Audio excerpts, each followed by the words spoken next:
নমস্কাৰ ডিয়াৰ বুককিপাৰ্ছ বাইদেউসকল, আজি আমি এইটো ভিডিঅ'ত আলোচনা কৰিম যে আমি যেতিয়া কোনোবা এটা SHG আপলোড কৰি থাকোঁ, আপলোড কৰাৰ সময়ত কি হয়, আপলোডিং ফেইল বুলি আহি থাকে আপোনালোকৰ।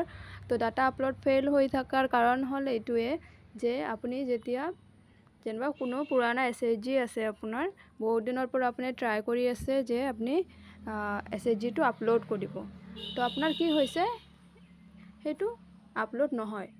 তো কি কৰিব আপোনালোকে, SHG প্ৰফাইল চিনক্ৰনাইজেশ্যন আছে আমাৰ ইয়াতে, এইটো অপশ্যনত যাব। যোৱাৰ পিছত কি কৰিব, মাষ্টাৰ ডাটাটো যে আছে আমাৰ, মাষ্টাৰ ডাটাটো এবাৰ মাৰি ল'ব।